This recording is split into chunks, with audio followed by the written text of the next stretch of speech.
This is the Amazon Basics on-camera microphone. It is a DSLR hot shoe mounted microphone with a number of fantastic features.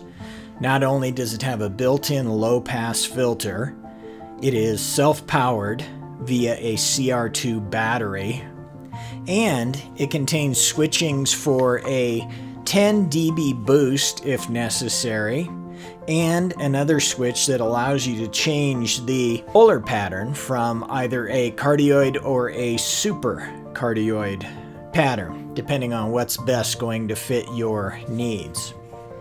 In this video, I'm going to evaluate the microphone up against my standard Audio-Technica AT875R running into a Zoom H4n digital recorder.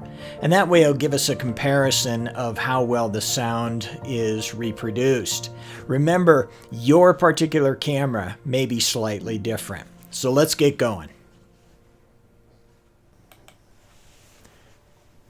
I'm going to perform the testing by placing the two microphones side by side, the Amazon Basics mounted on the Nikon camera and the Audio-Technica, of course, plugged into the H4n recorder.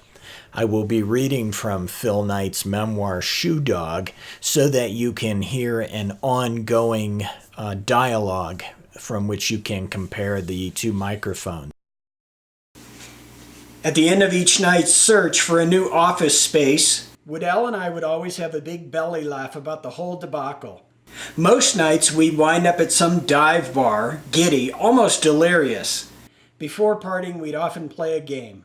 I'd bring out a stopwatch, and we'd see how fast Woodell could fold up his wheelchair and get it and himself into his car.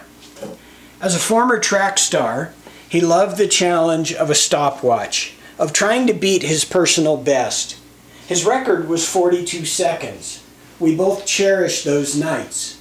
The silliness, the sense of shared mission, and we mutually ranked them among the solid gold memories of our lives. No matter what happened, he'd never lose his composure, even at his most vulnerable, with me balancing him precariously at the top of some dark flight of stairs. He'd never lose touch with his essential philosophy. Don't you dare feel sorry for me. Woodell and I were very different, and yet our friendship was based on a self-same approach to work.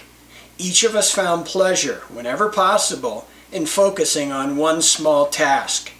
One task, we often said, clears the mind, and each of us recognized that this small task of finding a bigger office meant we were succeeding. So, should you buy the Amazon Basics camera-mounted microphone? I think so. I think the pros outweigh the cons. For the price, you're getting a quality build and a good sounding microphone. You've got a lot of options to adapt to your filming conditions. You've got the low-pass filter to strip out any environmental hum. You've got the 10 dB boost if needed for quiet dialogue situations. And you've got the polar pattern switch, which allows you to reject noise at the side or include more of the environmental sounds. There are a couple of cons. The CR2 battery's a little weird, so make sure you have an extra one in your bag before you go on location. And the microphone is not shock mounted, so you're going to have to be very careful about bumping the camera and then picking up the noise from that. All in all, I think the Amazon Basics microphone is a good buy, certainly at this price, and it's a quality piece of kit that I think you'll be really happy with. Hope you've enjoyed the video, and thanks for watching.